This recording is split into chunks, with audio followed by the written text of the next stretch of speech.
Hey, we're in the next part now, and I really would like to seal this because it's already time for me to eat dinner. It's actually almost 11 in me and these millions of parts, but the Lion of the tribe of Judah has roared. Who can but prophesy? You know what I mean? Okay, cool. So that is what the Lord was basically showing me. He told me night before last, not night before last and last night, but I initially ignored it. Fast.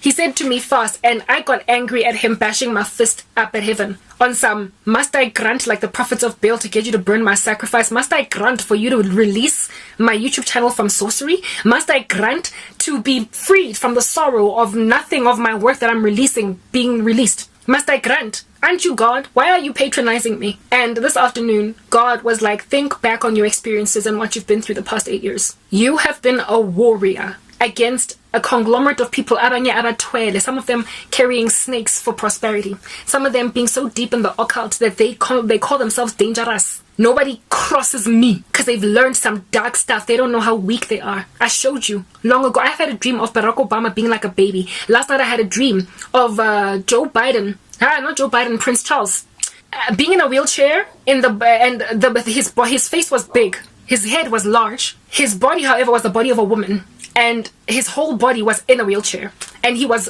by a river, and that wheelchair of his was rolling down, about to basically land in that river, with him being a para or a quadriplegic. And his head was big, but his body was very tiny, and the whole entirety of him was disabled. And God was like, these people that the world fears, this is how they look to me. Charles is King Charles now, that everybody's talking about how he's gonna wreak havoc in everybody's life. To me, he's like a woman. You know how God is head over man and man is head over woman? So a woman basically represents somebody who is under authority from a bigger force, from a larger force, a grander authority figure. In and of himself or herself, in and of herself, the woman is not in charge or authority. Everybody else lords it over her. God lords it over her, and so too does her husband or man, males, the patriarchy. So the fact that Prince Charles is in the body of a woman says that he is, first of all, the head of a woman is a man, and the head of man is God. He's showing me that Prince Charles or King Charles has got the head above him that is in and of itself not a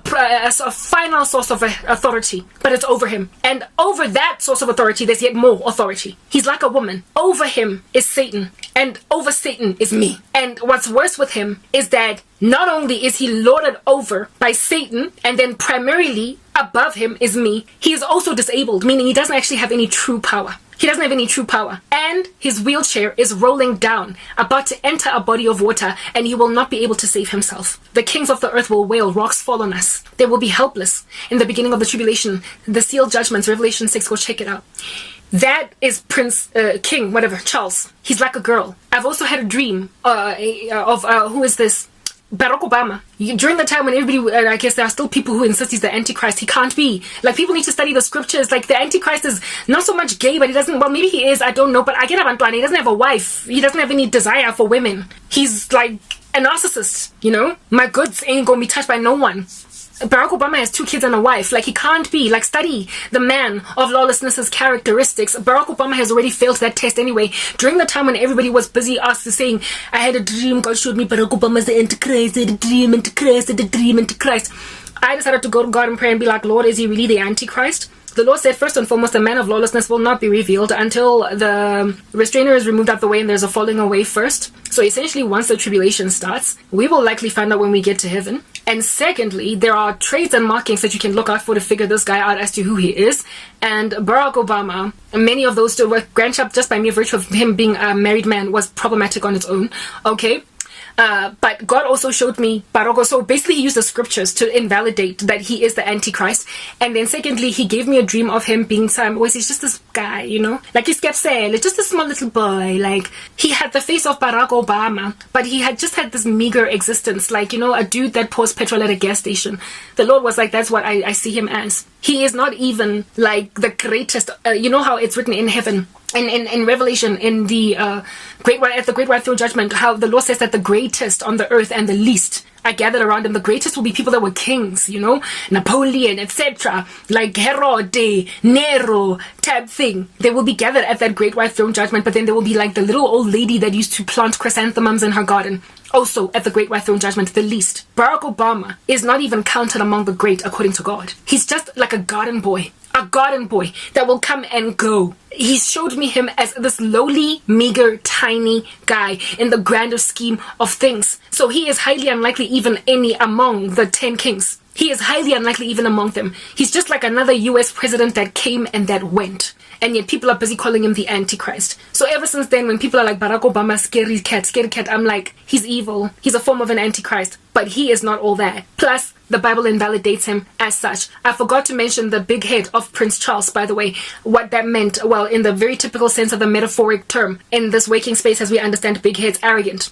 Just a dude in Jeffela who's inflated with massive ideas that, frankly, are disqualified in the sight of God as relevant to even take seriously. So, King Charles Owalona is indeed headed by Satan above him, but he is disabled in terms of what it is that he can actually truly effectively do to a child of God. And he's rolling into the ocean, not the ocean, but a river of sorts. And Barack Obama is a tiny little boy in the sight of God. So the Lord, therefore, was basically telling me that since, Garabo, you're seated in heavenly places with me, you ought not fear anything and anyone, including those with lofty, chunky, big, gargantuan words, to share and exploit, therefore, the meager here with fear. You are my baby. You are covered. You are secured in the worst way. You are ensconced. You might as well be in a bubble bath. Hey, like with like music, just playing around dreamy with like cucumbers around your eyes, just taking in all of that like relaxation, the way you're so covered, even though you're freaking out and fronting. You're gonna find out one day in eternity when you finally get to heaven just how worthless all of your fretting and fronting was. I told you, I'm not God that I should lie son of man to change my mind.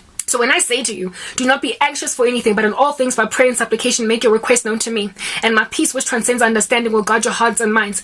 Know and understand, my dear daughter. I mean it, because you literally have nothing to freak out about. I have never ever failed you. And I'm like, okay. So then who ought to be freaked out here? What am I fasting for? And God was like, Danki, now you're asking the right question. You are not fasting for yourself, my child. What you have asked for in prayer has already been given you. You are fasting for everybody else. You are fasting for your wicked friends, your wicked family. You are fasting for your wicked nation. You are fasting for those who are about to be dropped like dominoes for persecuting the church and so will spend a very exquisitely torturous eternity in hell. You are fasting for one of your siblings who, if at all, you don't die by a certain period, she will die. And I say she because I don't have he's left. My brother died. I've got 2 sisters. And I have gotten dreams perpetually of my little sister passing away. I interceded some time ago, and at the time I was in fasting already, fasting against this guy, and to try and grow my YouTube channel, I fasted for that purpose, and that fast covered my little sister. I then woke up this morning to hear God saying, let's say my older sister's name is Kapapa. The Lord, I heard a voice saying, Kapapa's funeral was very sad. My older sister's life is in danger. Next part.